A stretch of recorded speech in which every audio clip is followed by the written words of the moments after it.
Está aqui o meu slide de hoje, foi preparado, né? Mas eu sei que não vou conseguir vencê-lo hoje. A temática de hoje, Israel, é escatologia no ministério de Jesus, no sermão profético de Jesus. Então, veja, este é o tema. Mas eu sei que, à luz das questões que as pessoas levantarem, vamos conversar sobre este assunto em mais de um momento, mas está aqui, né? Nós fazemos uma pequena transição de Daniel para o sermão profético e as pessoas vão perceber que nós vamos precisar olhar para Daniel ainda muitas vezes.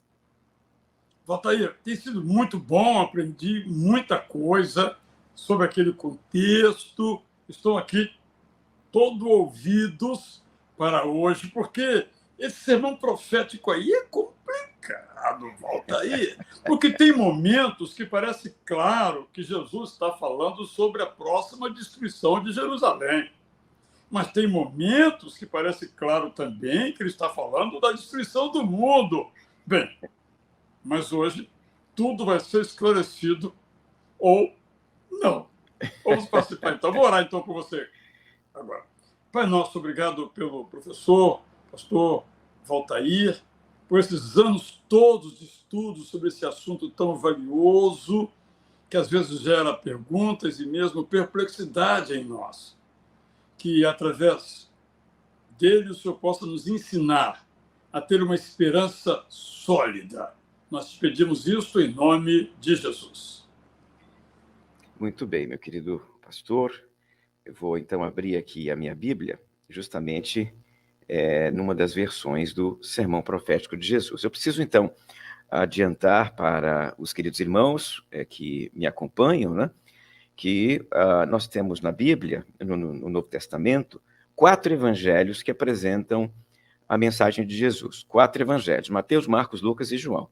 Destes 4 evangelhos, nós temos um evangelho, que é o de João, que se distingue um pouquinho dos outros 3, em termos de estrutura, em termos de estilo, e por isso a gente costuma trabalhar os evangelhos, os 4 evangelhos, em 2 blocos. Num bloco João, no outro bloco, nem outro bloco, o Mateus, o Marcos e o João, formando uma espécie de quadro sinótico. Chamamos até esses 3 de evangelhos sinóticos. E por que chamamos de evangelhos sinóticos? Porque eles têm um conjunto de textos que se repetem. Então, boa parte de Marcos aparece em Mateus, boa parte de Marcos aparece em Lucas. Se você fizer uma conta, vou te fazer um desafio aqui agora. Vá lá para a sua Bíblia, pega o Marcos, pega o Mateus, pega o Lucas, compara os 3 e me diga o que é que o Marcos tem de singular, o que não aparece nem no Mateus e nem no Lucas. Eu sei que esse trabalho é mais complicado de fazer, então eu já vou te dar a resposta. Apenas 61 versículos, na verdade são 68, né? 68 versículos de Marcos são exclusivos, porque o restante de Marcos inteiro aparece em Mateus e em Lucas. Isso mostra para a gente que nos 3, o Mateus, Marcos e o Lucas, nos evangelhos sinóticos, nós temos as mesmas informações. Um amplia um pouquinho para lá, um amplia um pouquinho para cá, mas Mateus, Marcos e Lucas seguem basicamente a mesma estrutura de conteúdo. E a estrutura de conteúdo é o Marcos, eles partem do Marcos, o Marcos está todo dentro de Mateus e de Lucas, depois o Mateus faz aí seus próprios acréscimos, acrescenta informação, coloca algum tipo de evento que não apareceu lá em Marcos, o Lucas também tem suas próprias histórias que não aparecem lá em Marcos, derivadas de suas fontes, e no final nós temos um quadro evangélico que trabalha com os 3 ao mesmo tempo, que parte dos 3, ou seja, o conteúdo dos 3 é muito parecido. Sendo assim, o que eu chamo de sermão profético de Jesus aparece nos 3, Mateus, Marcos e Lucas. Nos 3. Sendo que em Mateus, isso está em Mateus 24 e 25, em Marcos, isso está em Marcos 13, e em Lucas, isso está em Lucas 21. Nós precisamos escolher qual versão nós vamos usar. Eu gosto de usar a versão de Mateus primeiro, porque, além do fato de que ela está na porta do Novo Testamento, é o primeiro livro do Novo Testamento, né? Além desse fato, o Mateus parece usar imagens, parábolas, que caíram mais na minha memória, no meu coração, Então, eu gosto de lembrar, por exemplo, de algumas parábolas que só aparecem aqui em Mateus, alguns elementos que só estão em Mateus. Eu vou usar Mateus, então, como ponto de partida de nossa reflexão. Sendo assim, eu vou começar a leitura do sermão profético de Jesus, Mateus 24, versículos 1 em diante. O texto começa assim, veja só. Quando Jesus ia saindo do templo, aproximaram-se dele os seus discípulos, para lhe mostrarem a estrutura do templo. Jesus, porém, lhes disse: Não vedes tudo isto? Em verdade vos digo que não ficará aqui pedra sobre pedra que não seja derribada.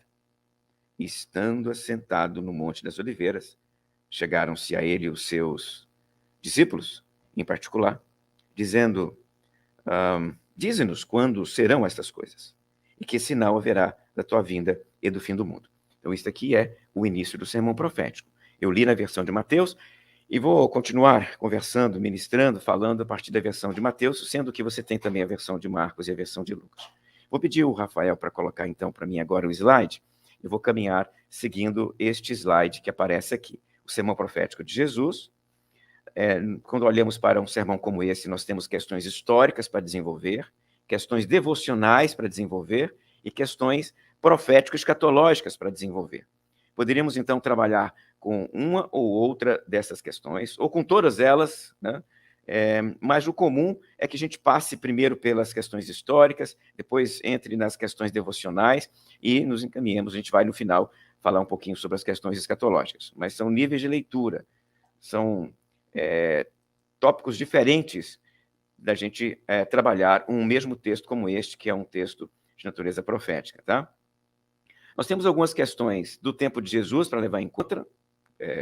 Jesus está pregando estas coisas entre os anos 27 e 30. Temos algumas questões da perspectiva do evangelista para levar em conta. O evangelista escreve estes elementos aqui após a metade da década de 60, Marcos possivelmente a partir de 66 para cima, os evangelhos de Lucas e Mateus depois de 70, então é aquele contexto de durante ou após a guerra judaico-romana, que vai de 66 a 70. E este elemento é importante para a nossa conversa, justamente pelo fato que o Israel acabou de levantar aqui, que é a destruição de Jerusalém, que se deu justamente no ano 70. E aí, nesse momento, né, saindo dessas questões mais históricas e tudo mais, eu vou entrar agora para uma questão que é de natureza teológica. O relacionamento entre o sermão profético, a fala de Jesus e o Daniel. Veja o que está escrito aqui em Mateus 24, 15. Quando, pois, virdes a abominável da desolação, de que falou o profeta Daniel no lugar santo, quem lê, entenda, Mateus 24, 15. Esta expressão pode ser traduzida com tranquilidade da seguinte maneira: quem ler o profeta Daniel vai entender. Vá ler o profeta Daniel para entender. Então, Jesus está convocando seus discípulos, convocando aqueles que estão à volta dele, para lerem Daniel, para compreenderem as respostas que ele vai dar sobre as duas perguntas que os discípulos fizeram, sobre quando iria acontecer a destruição do templo e sobre quando o fim do mundo iria acontecer. Jesus convoca os discípulos a se lembrarem de Daniel. Jesus convoca os ouvintes dele, seus discípulos, a tomarem Daniel como guia de referência do que ele vai dizer sobre a destruição do templo e o fim do mundo. Tá? Aquele que ler Daniel entenderá o sermão profético, é uma forma, inclusive, de traduzir aí esse versículo 24, 15. Uma outra referência em Mateus 24, 27, aponta para Daniel. Mateus 24, 27 fala assim: porque assim como o relâmpago sai do Oriente e se mostra até o Ocidente, assim é de ser a vinda do Filho do Homem. Ora, o tema do Filho do Homem, que não é um tema tão comum assim entre os judeus da época de Jesus, e nem mesmo no Antigo Testamento, aparece pouco. Apareceu em Daniel. Ou seja, é um tema que aparece muito pouco no Antigo Testamento. Você pode encontrar em Daniel e talvez em Ezequiel, mas Daniel é o livro que fala desse personagem. Ele está lá em Daniel 7, o Filho do Homem. Eu estava olhando nas minhas visões da noite, e eis que vinha com as nuvens do céu, um como o Filho do Homem, e dirigiu-se ao ancião de dias, e o fizeram chegar até ele. E foi-lhe dado domínio e glória e reino para todos os povos, nações, homens de todas as línguas o servissem. O seu domínio é domínio eterno, que não passará, e o seu reino jamais será destruído. Jesus aqui aponta para o Filho do Homem. Jesus apontou, então, para esta figura aqui, o abominável da desolação, e esta figura aqui, o Filho do Homem. Toma esses dois elementos, abominável da desolação, ou a desolação abominadora, e toma o Filho do Homem. Esses dois elementos me ajudam a entender o que Jesus vai dizer. A abominação em Daniel aparece em vários lugares. Já mencionei para você aqui antes, ela aparece também em Daniel 9:27, mas ela se repete sempre de uma maneira muito específica. No final dos tempos, alguma ação violenta dos adversários do povo de Deus vai se dar, produzindo blasfêmia, produzindo a tal da abominação desoladora. Os discípulos de Jesus, bem como outros judeus, liam esses textos de Daniel, entendendo que eles faziam referência a uma abominação no templo para com o templo. Este elemento eu preciso que você também tenha em mente na hora, então, de conversarmos sobre isso aqui. Tá? Vamos dar uma olhadinha agora para o nosso sermão, o sermão profético de Jesus. Este aqui, olha comigo aqui, o sermão profético em sua estrutura. Veja, então, que na versão de Mateus 24, ele vai do 24 até o 25, na versão de Marcos é só o Marcos 13, na versão de Lucas é só o Lucas 21.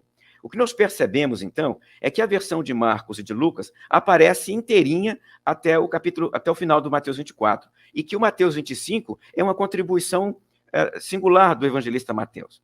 É um elemento que Mateus inclui, Mateus lembra que os outros dois não lembraram. Na hora de contar o sermão profético, Marcos, então, contou apenas no seu capítulo 13, Lucas apenas no seu capítulo 21, e Mateus contou por meio de 2 capítulos. E o 25 tem uma série de parábolas que não estão aparecendo no sermão profético na versão de Marcos e de Lucas. A versão de Mateus, no 24, segue exatamente as outras duas, começando com uma pergunta dos discípulos sobre a destruição do templo. Mestre, dize-nos quando acontecerão estas coisas. Que coisas? Aquilo que Jesus havia acabado de dizer. Não ficará aqui pedra sobre pedra que não seja derribada. Os discípulos perguntam sobre a destruição do templo. Os discípulos também perguntam sobre a parousia. Eu vou usar a palavra parousia aqui, porque ela é muito comum nos comentários. Parousia é uma maneira de falar da volta de Jesus. Parousia é uma referência à volta de Jesus. Então, quando eu usar esse termo, parousia, eu estou me referindo aqui, então, ao fim dos tempos e à volta de Jesus. Então, os discípulos perguntam sobre a parousia. Lá escrito está no Mateus. Diz-nos quando haverá a tua vinda e o fim dos tempos. Jesus responde sobre a destruição do templo em Mateus, do 4 ao 20. Jesus responde sobre a parousia, do 21 ao 31. Estou seguindo a estrutura do Mateus. Logo em seguida, Jesus conta uma parábola para iluminar a destruição do templo, nos versos 32 a 35. E, por fim, ele usa alguns ditos, que, na verdade, também tem um elemento parabólico ali, uma parábola, nos versos 36 a 44, para ilustrar a parousia, o fim dos tempos e a volta de Jesus. E aí, no 25, que não aparece nem em Marcos nem em Mateus, o Mateus vai inserir aí 3 parábolas para falar do fim dos tempos, especificamente sobre a volta de Jesus e a parousia. Não? Compreendendo isso, compreendendo então que nós estamos diante de um texto que tem 2 perguntas, 2 respostas e 2 parábolas para ilustrar essas 2 perguntas, eu acho que fica mais fácil acompanhar o sermão profético. Tá? É mais fácil por quê? Porque se o Daniel aparece 2 vezes no sermão profético, se os temas duplos de Daniel, a abominação, e o Filho do Homem aparece aqui, o Filho do Homem e a abominação desoladora, estes 2 elementos me ajudam a compreender, então, as perguntas e respostas que Jesus vai dar. Olha aqui para os versículos 1 a 3 de Mateus 24. Eu acho que eu vou tentar iluminar isso aqui um pouco melhor para você. Está lá Jesus andando pelo templo, ele vai e fala, não vedes tudo isto, não ficará aqui pedra sobre pedra que não seja derribada. É o templo. No Monte das Oliveiras, Jesus estava sentado, e aí aparece a primeira pergunta dos discípulos. Diz-nos quando sucederão estas coisas. Que coisas? A destruição do templo não vai ficar aqui pedra sobre pedra que não seja derrubada. Logo depois nós temos a pergunta número 2. Que sinal haverá da tua vinda e da consumação do século? A pergunta número 2 dos discípulos fala-nos um pouco então sobre a tua volta e o fim dos tempos. Pergunta 1, quando sucederão estas coisas? O templo vai ser destruído. Pergunta 2, quando será a tua vinda e o fim dos tempos? Você percebe que os discípulos perguntam as duas coisas juntas, porque para eles, na cabeça dos discípulos, as duas coisas estariam relacionadas. Jesus responde as duas coisas, mas elas não estão relacionadas. Porque a primeira pergunta e a primeira resposta de Jesus sobre a destruição do templo já aconteceu. Exatamente como Jesus havia dito. Exatamente como Jesus dissera para eles. Já aconteceu. Aconteceu no ano 70, quando os romanos destruíram o templo. O que Jesus falou aqui na primeira pergunta e na sua primeira resposta já aconteceu. Evento histórico, está lá. A pergunta número 2 dos discípulos, que na cabeça deles estava relacionado com a pergunta número 1, e não está, nós sabemos que não está, por quê? Porque o templo caiu e Jesus não voltou, né? Só que para eles isso não estava tão claro assim. Essa pergunta número 2 está aqui também. Está aqui. Diz-nos quando sucederão essas coisas, templo. Que sinal haverá da tua vinda e da consumação do século, fim do mundo? E Jesus vai responder isso, né, no seu sermão. Ele vai responder da seguinte maneira. A pergunta 1, quando o templo será destruído e quando será a parousia do fim do mundo, vai aparecer no sermão profético da seguinte maneira. Pergunta 1, sobre a destruição do templo. Jesus vai para Daniel e procura as passagens que falam sobre a abominação desoladora. Com a pergunta dos discípulos sobre a destruição do templo, Jesus remete suas mentes e corações para a abominação desoladora de Daniel. Com a pergunta sobre o fim dos tempos, Jesus remete seus discípulos ao tema do Filho do Homem em Daniel. E é desse jeito, então, que eu compreendo o sermão profético dele nesse contexto aqui. Sendo assim, quando eu olho para esse texto, o meu papel é tentar entender o que tem a ver com a destruição do templo, que já aconteceu, esse fenômeno da destruição do templo já se deu no ano 70, e o que tem a ver com a volta de Jesus. Se eu confundir as duas coisas, se eu me equivocar a respeito das duas coisas, eu vou cometer aí alguns equívocos muito curiosos, tá? Porque uma coisa que tem a ver com a destruição do templo não precisa necessariamente ter relação com a volta de Jesus. Nós temos que olhar para isso e nos perguntar, né? Essa questão aqui das mulheres grávidas, por exemplo, tem a ver com a destruição do templo ou com a volta de Jesus? Essa questão aqui do inverno tem a ver com a destruição do templo ou a volta de Jesus? Essa questão aqui da parábola da vigilância tem a ver com a destruição do templo e da volta de Jesus. Esse roteiro que eu dei para vocês aqui, vai aparecer no slide que já apareceu agora há pouco, vou voltar a ele aqui. Ó. Esse aqui, ó, esse roteiro aqui, ele é muito elucidativo, porque por meio dele eu tenho uma espécie de guia para me ajudar a entender se aquilo tem relação com o templo, se aquilo tem relação com a volta de Jesus. Repito, se você compreender um elemento que já se cumpriu historicamente na década de 70, como falando da volta de Jesus, você vai ter aí algumas dificuldades, tá? Olhando aqui para, então, os versículos 4 a 20, ele vai falar sobre perseguição, ele vai falar sobre apostasia, ele vai falar aqui sobre sinais como multiplicação do engano dos profetas, a iniquidade, o amor de muitos vai esfriar, muitos escândalos, ele vai descrevendo tudo isso aqui nesse relato aqui, tá? Falando sobre os terremotos, falando sobre guerras, rumores de guerras, vai descrevendo tudo isso aqui. E, né, se a perspectiva que eu estou trabalhando com os queridos irmãos estiver correta, todos esses elementos, até o versículo 20, né, eles vão ter relação, então, com a destruição do templo. Olha aqui, por exemplo, ó. Ai das grávidas e das que amamentarem, versículo 19. Versículo 19, então, né, tem a ver aqui com a destruição do templo. não podemos imaginar que as grávidas vão ter algum tipo de prejuízo espiritual por estarem grávidas na volta de Jesus. Senão as pessoas, né, quando entenderem que Jesus está à porta, vão perguntar assim para o seu pastor: eu posso engravidar? Porque Jesus está à porta. E o texto bíblico diz que ai das grávidas naqueles dias finais. Outro, versículo 20 aqui. Orai para que a vossa fuga não aconteça no inverno nem no sábado. Estão percebendo aqui? Então, se Jesus está dizendo para ele, no versículo 20, orem para que a fuga não aconteça no inverno nem no sábado, é porque estas coisas não têm relação com a volta de Jesus, e sim com a destruição de Jerusalém. Não teria relação com a volta de Jesus, justamente porque, já disse aos queridos irmãos aqui, Jesus pode voltar com chuva, sem chuva, com sol, sem sol, isso não faz a menor diferença. Até o versículo 20, a relação é com a destruição do templo. Pastor Israel? Professor Valtair, esse esclarecimento é extraordinário. Você foi muito preciso. Vamos pegar só Mateus, estou aqui com o seu quadrinho diante de mim. Então, nos versículos 4 a 20, estamos num momento histórico. Também vale a pena a gente ter em mente que o Evangelho de Mateus, muito provavelmente, foi escrito depois da destruição, mas isso não é tão relevante aqui nesse contexto, nesse caso específico, porque, de qualquer modo, ele está trazendo os comentários, as palavras que foram ditas antes disto.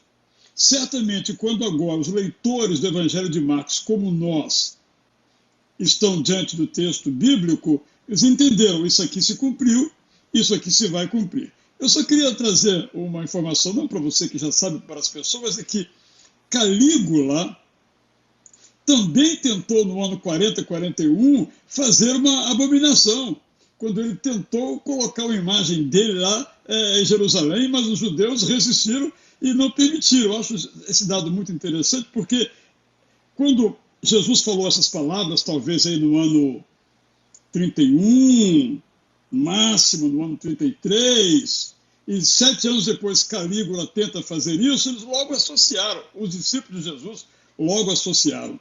Bem como associaram quando houve a grande diáspora do ano 70, eles também entenderam o nosso mestre bem que ele nos advertiu. Nós é que temos alguma dificuldade, mas você já deixou bem claro. Então, a partir dos versos 21 a 31, aqui nos atendo a Mateus, que você privilegiou, que de fato é mesmo, como você mencionou, o mais completo. Vem aí, então, a parousia, a volta de Jesus. Muito obrigado, ficou muito, muito claro. Mas se você ainda tiver alguma pergunta, você pode formular, que estamos atentos aqui para trazê-la ao professor Valtair. Já tem perguntas aqui, mas não são diretamente ligadas a essa questão, e no final nós vamos trazer aqui para o professor Valtair responder. Obrigado, Valtair. Pode prosseguir aí. Espero não ter atrapalhado. Não atrapalhou nada, meu pastor. Eu vou seguir por mais algum tempo, como fizemos até na última semana, e depois eu paro só para trabalhar com as perguntas e interagir com os irmãos. Eu vou levar mais um pouquinho, então, de forma linear essa minha fala, tá? Eu vou voltar para onde eu estava antes. No momento eu queria começar a desenvolver os aspectos mais escatológicos do sermão profético. Nós estamos diante de um sermão profético que, na minha avaliação, meu querido, esse sermão de Jesus, ele precisa de alguns princípios hermenêuticos para a sua compreensão. Além dos aspectos históricos que eu coloquei para os irmãos até agora, há alguns princípios que eu acho que vale a pena levantar. Primeiro princípio, há uma categoria chamada dores de parto, que aparece na literatura profética e surge aqui também. E essa categoria já apareceu lá em Daniel, né? Não nesses termos, dores de parto. Dor de parto é a maneira como os leitores rabinos, os judeus, descreviam esse fenômeno.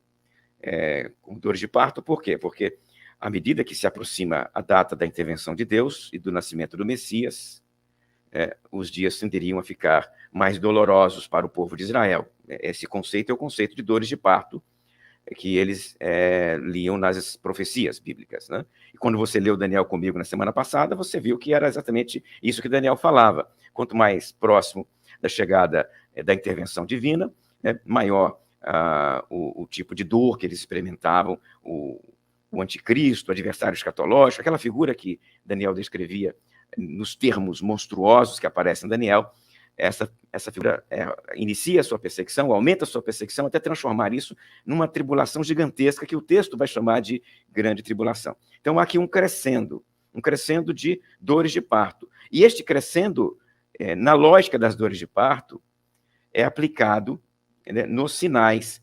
Os sinais são lidos à luz disso. Os sinais proféticos que Jesus descreve para relacionar com a destruição de Jerusalém são usados por Paulo e são usados pelo Apocalipse para falar da intervenção final.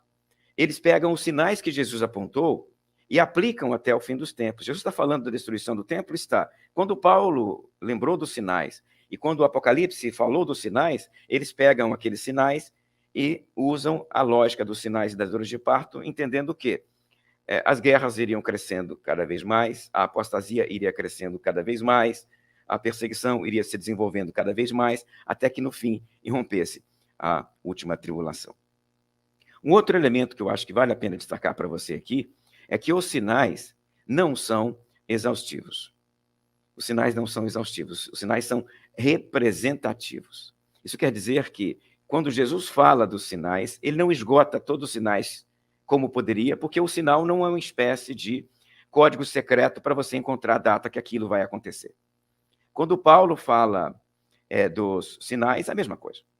Paulo usa alguns sinais apenas. Quando o Apocalipse fala dos sinais, lá no capítulo 6 do Apocalipse, né, que os 4 cavaleiros do Apocalipse são sinais proféticos, quando o capítulo 13 de Apocalipse vai começar a falar também do sermão profético, perdão, dos sinais proféticos, nós também encontramos a lógica de sinais representativos. Nenhum deles entregou para a gente aí uma lista de sinais para você sair caçando o sinal para localizar a data exata do cumprimento daquela profecia. Então, nenhum desses sinais estão aqui para isso. Não adianta ficar contando guerra, lendo jornal e fuçando, pesquisando à luz de quantidade de terremoto, índice de terremoto, percentual disso ou daquilo. Não adianta fazer essas coisas, porque os sinais, eles servem para nós, à luz das dores de parto, para apontar a aproximação do fenômeno. Mas eles não servem para datar o fenômeno. Eu acho que eu tenho que repetir isso, porque isso é de grande importância para compreender o sermão profético de Jesus. Os sinais que estão aqui servem para indicar a aproximação. Está cada vez mais perto. E enquanto os crentes olham para os sinais, eles vigiam, como a parábola da vigilância aparece daqui a pouquinho. Eles ficam atentos. Eles servem para deixar os crentes acordados e alertas. Mas o sinal não serve para datar a data do evento, do fenômeno da volta de Jesus, ou da destruição de Jerusalém, ou qualquer que seja o evento que nós estamos tratando. Porque se o sinal servisse para isso, ele não provocava a vigilância, ele não provocava o alerta. Se o sinal servisse para você estudar o sinal e prever o evento, bastava ficar esperando, então. Vai acontecer no dia tal, no ano tal, pronto. Agora é só esperar. Vou relaxar e esperar. Não funciona assim. Não funciona por quê? Porque os sinais estão aí, nesse fenômeno de dores de parto, cada vez maiores, cada vez mais intensos, em intervalos cada vez menores, e nenhum dos textos que fala de sinais proféticos, nenhum deles faz uma lista exaustiva dos sinais. Se eu não tenho todos os sinais em qualquer dos textos, e não adianta somar os textos e, por meio da soma, encontrá-los na totalidade, porque eles não servem para isso. O papel dos sinais é mostrar para o crente que está cada vez mais próxima à chegada, cada vez mais próximo ao evento, mas é só este o papel do sinal. Um outro fenômeno que eu preciso lembrar aos queridos irmãos aqui é o conceito de reserva escatológica. Este conceito de reserva escatológica, ele aparece em textos de hermenêutica que discutem profecia. Porque quando você olha para algumas profecias do Antigo Testamento, elas efetivamente já se cumpriram. Está lá, cumpriu-se a profecia. Mas enquanto o texto sagrado, palavra de Deus para nós, há um elemento de reserva escatológica em profecias, mesmo aquelas que já se cumpriram, a ponto de nós podermos visitar essa profecia e entender que, à luz da perspectiva divina, este fenômeno e efeito pode se repetir. Deixa eu usar o exemplo que o pastor Israel acabou de dar, quando um dos imperadores, Calígula, promoveu um ato de abominação no templo de Jerusalém. Aquele não foi o derradeiro ato. No ano 70, entrou lá o general Tito com suas hostes e destruiu o templo, um ato derradeiro para aquele templo. Depois disso, o templo não foi reconstruído, consequentemente, não houve atos outros como este desde então. Mas antes disso, você vai encontrar um outro ato de dessacralização do templo, um outro ato de profanação do templo, no ano de 167, quando um general chamado Antíoco Epífane promove também a profanação do templo, lá na época dos Macabeus. Invade o templo, mata um porco dentro do templo, coloca uma estátua de Zeus dentro do templo. Blasfêmia. Blasfêmia. Então, esse fenômeno é tão interessante que os judeus olhavam para o livro de Daniel e entendiam o seguinte: o livro de Daniel se cumpriu aqui no ano 167. Jesus olha para o texto de Daniel e diz: esse texto vai se cumprir no ano 70. E nenhum de nós pode olhar para um texto como esse e dizer: ok, olhando para esse texto aqui, dá para afirmar que ele não se cumpre de novo? Dá para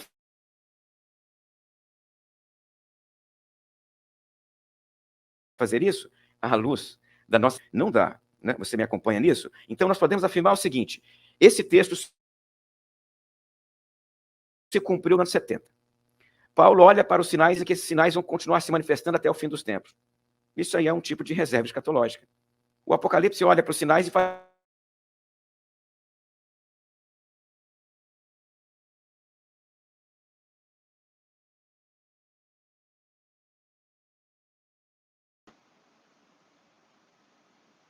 Parece-me que estamos tendo um probleminha aí com o sinal do professor Valtair. Eu espero que logo ele possa retornar para que a gente, então, prossiga aqui nesse estudo. Com relação ao Calígula, esse esforço no ano 40, é bom a gente ter em mente, só que enquanto o nosso professor Valtair volta, que esse Calígula, segundo boa parte dos historiadores, era completamente, vamos dizer assim, doido, não é? Mas há muitas discussões a respeito disso, mas o fato é que ele realmente tentou fazer isso, mas em torno do Mar da Galileia, em Tiberíades, aí os judeus resistiram à construção dessa estátua, desse esforço de Calígula, mas apenas um pouco dessa história aí que temos para considerar. O que a gente não pode esquecer, e nisso os slides aí que o professor Valtair mostrou, é que o sermão profético, sobretudo no Evangelho de Mateus, capítulo 24, nos causa a nós, eu gosto sempre de dizer isto, que quando o autor do Evangelho X, Y, Z ou W, porque são 4, faz o seu relato, ele tem em vista os seus primeiros leitores. Isso se explica, por exemplo, quando ele fala Tiago, mas qual Tiago? João, qual João? Quando ele fala Simão, às vezes é só Simão, às vezes Simão Pedro. Aí dá bem, porque tinha muito Simão, muito Judas, muitas Marias. Isso nos causa dificuldade. Mas para os leitores daquela época, isso não tinha nenhuma dificuldade. Então hoje, por exemplo, se eu falar, vamos lá na igreja do Israel, aqui na Tijuca, todo mundo vai saber a que se refere. Mas daqui a alguns anos, qual Israel? Tem tanto Israel na história, qual Israel? Então, é importante sabermos disso. Valtair estava dizendo aqui, naquela sua comparação, sua separação entre o que se refere a Jerusalém e o que se refere ao final do mundo, ou à parousia, eu estava dizendo exatamente que Calígula fez aquela tentativa e o autor do Evangelho, no caso Mateus, quando o escreve, os leitores sabem de que ele está falando. Inclusive eu mencionei qual Judas, qual Tiago, qual João, qual Simão. Para nós é difícil, porque a gente sempre lida com nome e sobrenome, mas não naquela época. Eu estava salientando, então, a importância desta divisão que você mencionou E quando você começou a falar especificamente aí da reserva escatológica, aí começou a dar uma mascada na internet. Seria bom então você retomar essa ideia da reserva escatológica para ficar bastante clara para todos, se é que o Walter vai conseguir, porque eu acho que congelou de novo aqui a internet dele. Volta aí, me salva aí. Bom, então eu vou aqui prosseguir até a internet dele normalizar. Então, esse é um dado muito importante. Então, o leitor do texto bíblico é de duas épocas. Aquele primeiro leitor e nós. Falando sobre os nomes, por exemplo, hoje pela manhã eu preguei sobre Jaaziel. Mas há muitos Jaaziel na Bíblia, como há muitos José, como há muitos Josué, por exemplo, muitos Neemias, e nem sempre o texto bíblico, o autor sabia que o leitor sabia, se preocupa em explicar de quem está falando. Então, esse é um dado importante. Agora, nós que lemos os evangelhos hoje, bem como as cartas de Paulo, Paulo fala de Maria, mas qual Maria? Fala de justo, qual justo? Os nomes aparecem vários ali também. Nós temos que sempre levar em conta o primeiro leitor, o leitor da época, o leitor contemporâneo, e nós, leitores. Então, volta ele pedir, então, já que a sua conexão teve problemas no ponto da reserva escatológica, para você retomar a partir da reserva escatológica. Perfeito. Meus irmãos, me perdoem, Israel, porque a minha conexão está com problema e não consegui agora resolver. Eu estou fazendo a conexão pelo celular, então talvez não fique tão boa assim. Mas eu vou tentar acompanhar com os irmãos aqui e depois eu conserto com calma, porque eu não vou conseguir consertar durante a minha fala para vocês. Algum problema doméstico na minha conexão. Israel, a reserva escatológica, então, o conceito de reserva escatológica, ele é usado quando os autores discutem hermenêutica das profecias. Há profecias na Bíblia que, com clareza, já se cumpriram. Só que os autores posteriores, especialmente os autores do Novo Testamento, olham para algumas dessas profecias que já tiveram cumprimento e atualizam o cumprimento dessas profecias. Uma dessas coisas, por exemplo, justamente é a abominação desoladora. A abominação desoladora é uma destas coisas. Significa dizer que quando Daniel escreveu sobre aquele ato da profanação do templo, os leitores de Daniel, lendo aquele texto posteriormente, tentavam encontrar quando isso aconteceu.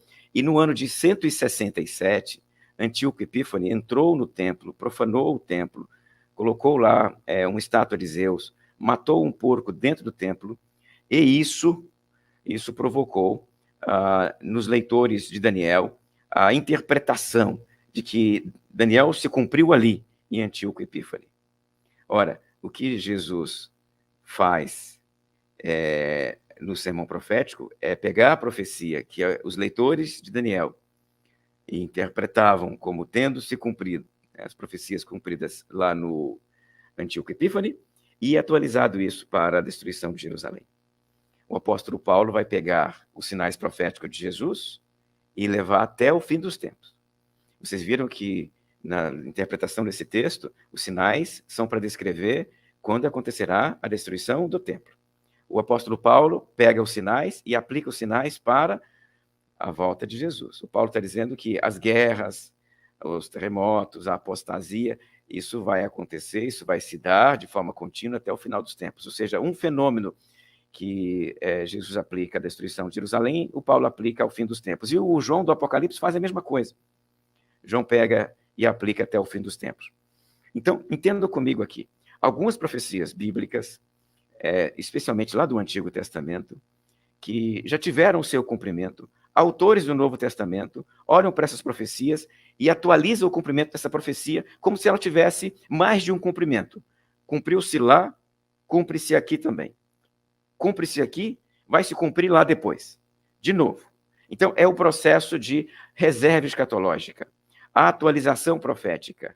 O texto bíblico, ele tem natureza para tal. Ele tem conteúdo para tal.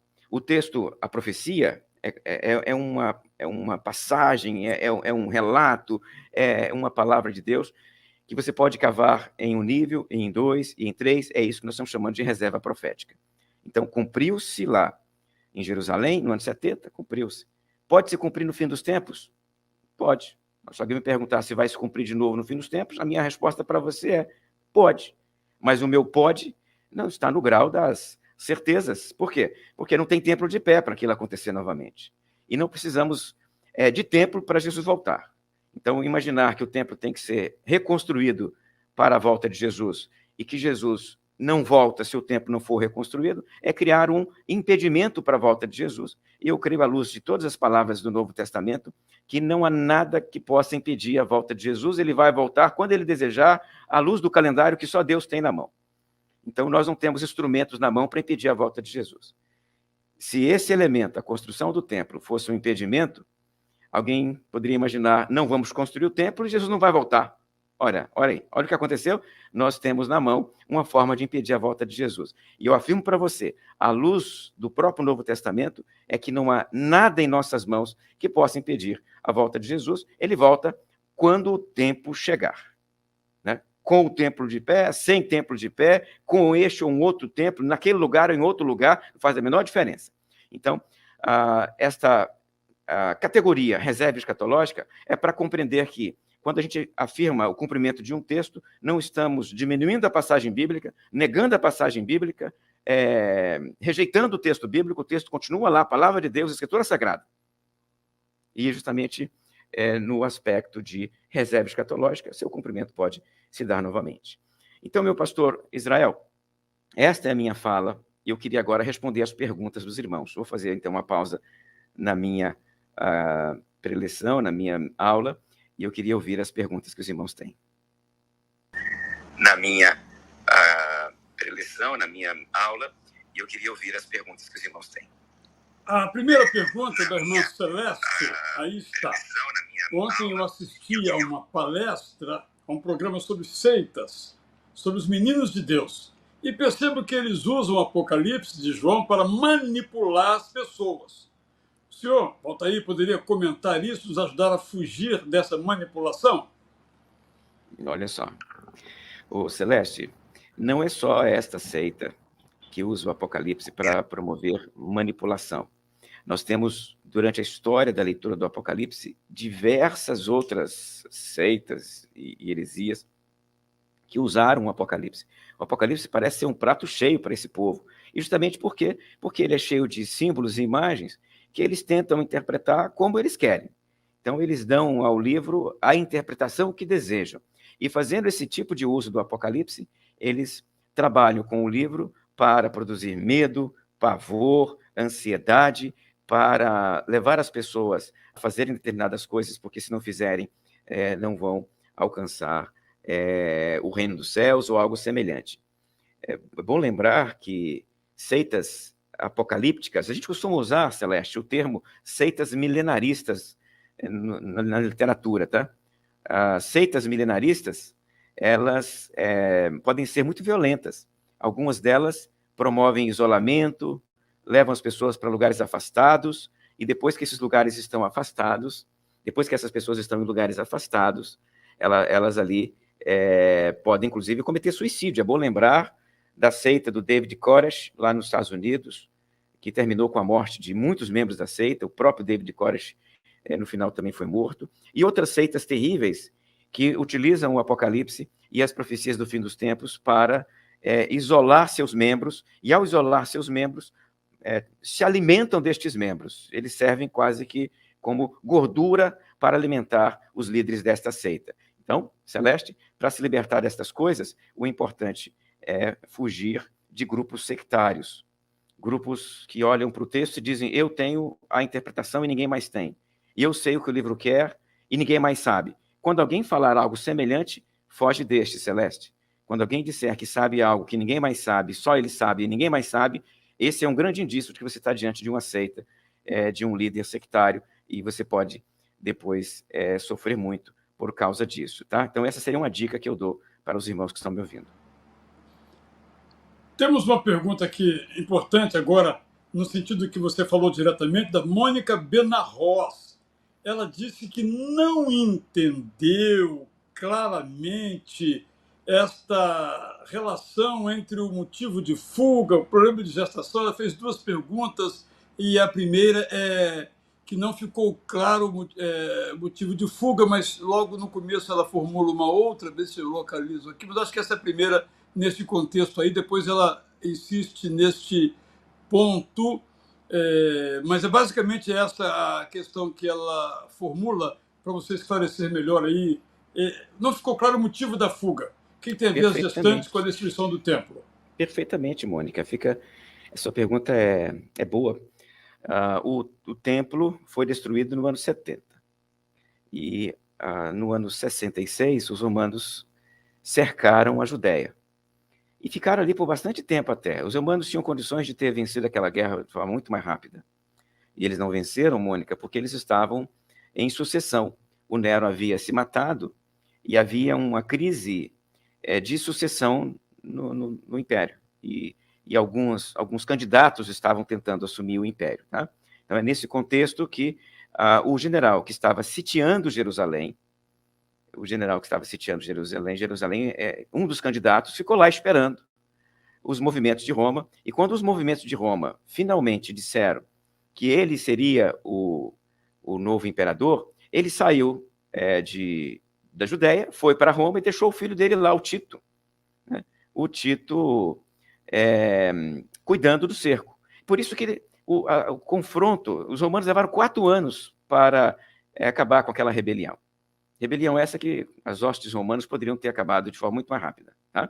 Então, nesse sentido, a rebelião, o cerco estava chegando, havia uma série de tensões dos dois lados, os zelotes estavam produzindo pequenos atos de guerrilha, matando um grupo de soldados fugindo, saqueando num certo lugar e fugindo. Então, estava claro que iria acontecer algum ato de Roma.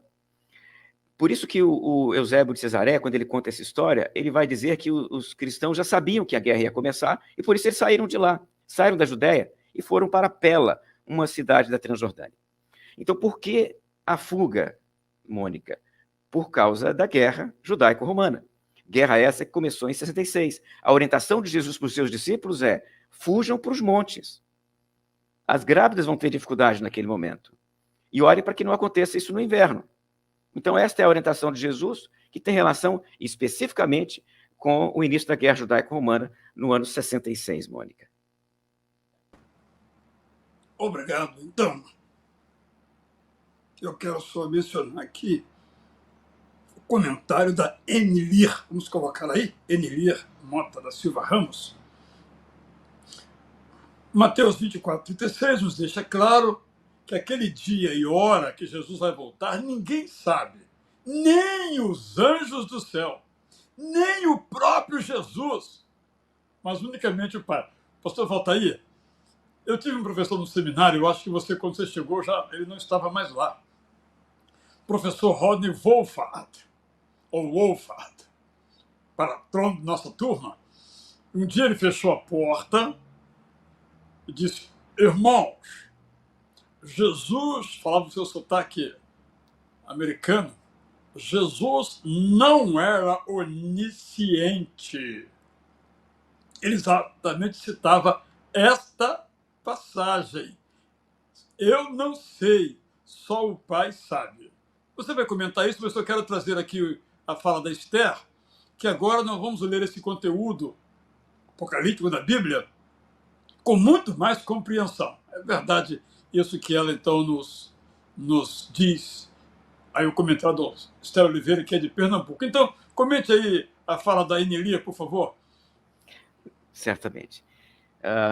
A questão não tem a ver com Jesus, a segunda pessoa da Trindade, não ter os atributos divinos. Tem a ver com a encarnação. Tem a ver com o ato de Jesus se esvaziar para nascer aqui no mundo esvaziado.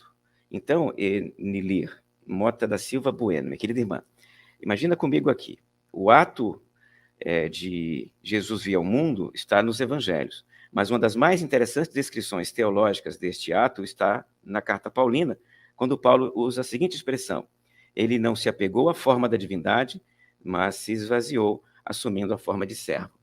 Isso quer dizer o seguinte: ele estava aqui na terra esvaziado. Nasceu como uma criancinha, esvaziado. Jesus precisou aprender a falar. Ele não nasceu falando, Ele não nasceu falando para sua mãe: eu sou Jesus, o Salvador da humanidade. Você está me acompanhando? Eu estou usando isso aqui para ilustrar.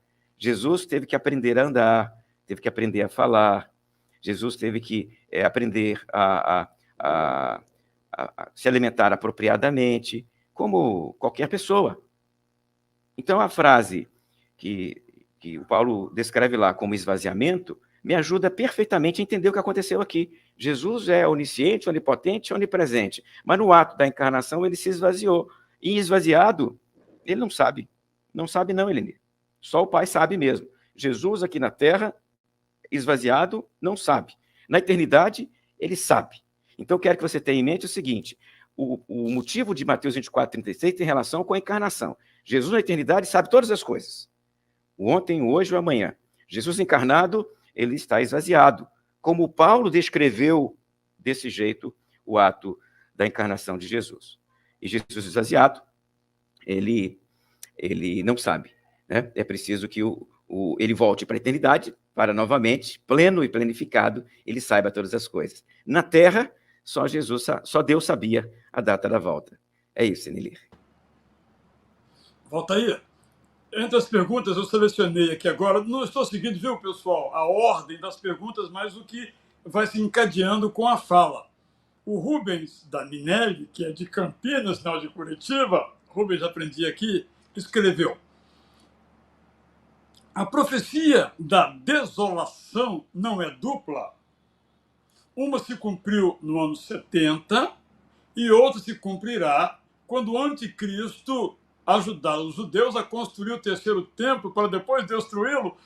Valtair, olha o terceiro templo aí aparecendo, Valtair. Mas a primeira parte da pergunta está bem clara. Você mencionou isso, a desolação são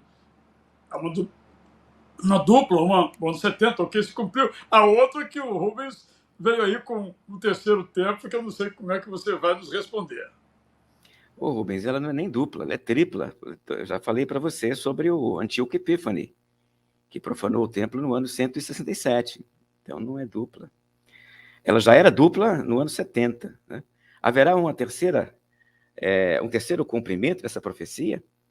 Isso não está claro não, tá, Rubens? É possível? Lembra quando eu falei agora há pouco sobre esse assunto? Né? Quando alguém me pergunta isso, eu digo, pode ser. E eu vou dizer para você a mesma coisa que eu diria em qualquer outra circunstância. Haverá um terceiro templo para ser destruído em seguida? Pode ser. Mas isso não é uma necessidade profética, não, Rubens. Não é uma necessidade. Jesus não precisa disso para voltar. Ele pode voltar com esse templo ou sem esse templo, tá? Então, a resposta à sua pergunta, com bastante objetividade, é pode ser, mas não é uma necessidade profética.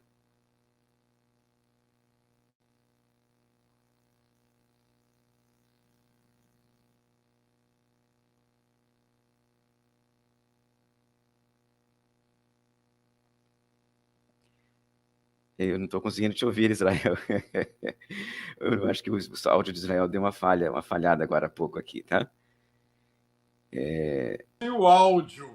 Tá voltando. Por isso que eu me atraso, que eu estou seguindo aqui mais ou menos a fala, mas não estou ouvindo o que o Valtair está falando.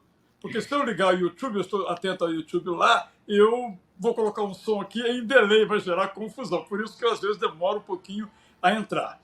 Agora, então, vamos à pergunta do Alexandre, que é aqui em nome da Raquel, a sua esposa. Eu não sei quem está perguntando, mas eu acho que é o Alexandre. Mas também pode ser a Raquel ou pode ser o casal.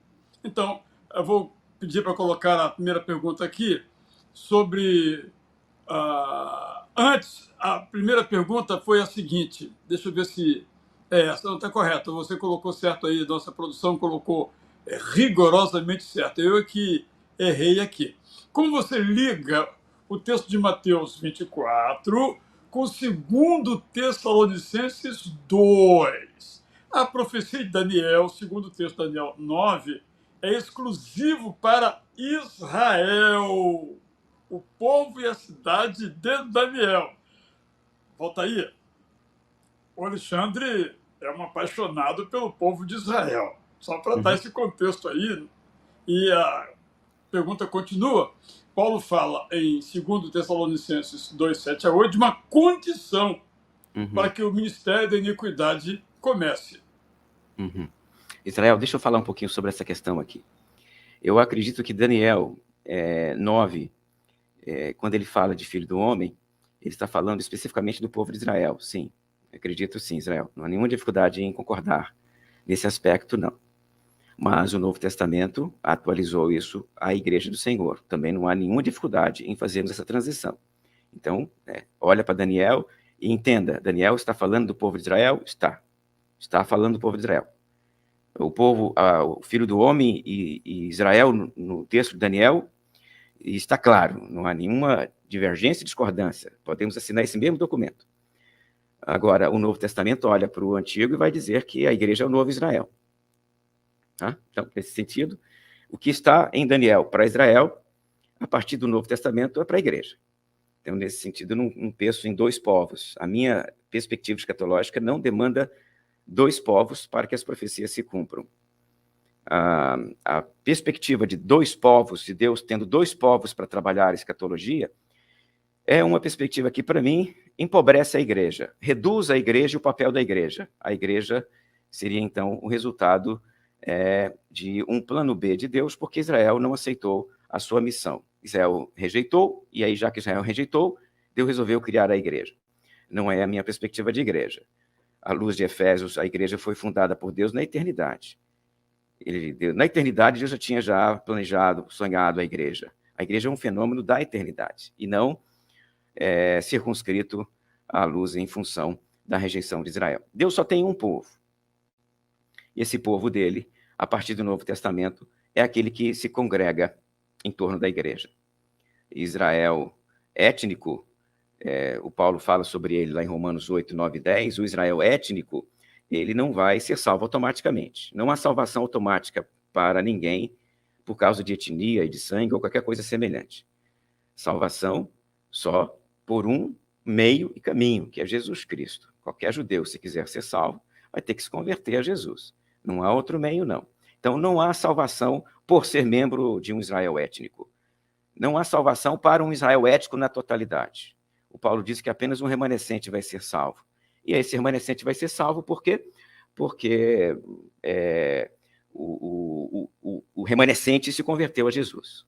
Se o remanescente se converteu a Jesus, está salvo. E está salvo por quê? Porque é remanescente? Nada disso. Está salvo porque se converteu a Jesus. Então, a questão de Israel e Daniel 9, eu entendo desta maneira. Tá? A outra questão, de 2 Tessalonicenses 2, eu acho que o texto até é bem claro, né? O Paulo está tratando dos mesmos assuntos que o sermão profético de Jesus. Paulo trata lá do homem da iniquidade, né, que é uma figura para o anticristo, né? Paulo fala lá de apostasia, Paulo fala lá de fenômenos como perseguição, Paulo, inclusive, fala de uma abominação. Paulo descreve lá este homem da iniquidade se assentando e recebendo culto. Então, está tudo isso lá em Paulo. Paulo está tratando dos mesmos fenômenos que o sermão profético está tratando. O distinto em 2 Tessalonicenses 2 tem a ver com a igreja de Tessalônica, que estava aguardando o fim dos tempos com muita intensidade e já para um prazo muito curto, e o Paulo escreve para eles que isso pode demorar. Né? O Paulo diz que isso não vai acontecer sem que antes aconteça uma outra coisa que o texto bíblico descreve aí de forma bem enigmática, né? Antes que seja revelado. Seja revelado o quê? Quem vai ser revelado? Não dá para saber com clareza, à luz desse texto, quem é que precisa ser revelado para que o fim dos tempos aconteça. O texto está desta maneira enigmático de propósito. Não sabemos o que Paulo queria dizer. E eu não tenho nenhuma dificuldade em dizer para você, minha querida irmã, que não dá para saber o que Paulo queria dizer com isso. Esse texto é um enigma. Não dá para saber. E não dá para saber porque o Paulo não disse, o Paulo não escreveu, o Paulo não esclareceu. Ele começou o texto dizendo que algumas coisas que eu trabalhei com vocês aí não preciso repetir. E este elemento era um daqueles que ele não precisava repetir. Então, o que está claro é, alguma coisa precisa acontecer para que a apostasia aconteça, para que a iniquidade se se consuma, para que o anticristo se manifeste, e isto ainda não aconteceu, por isso nós vamos aguardar. Então, qual é o princípio aqui de 2 Tessalonicenses? Nós precisamos aguardar com tranquilidade e paciência a volta de Jesus, porque pode demorar um pouquinho mais do que nós imaginamos. É isso aí, Israel.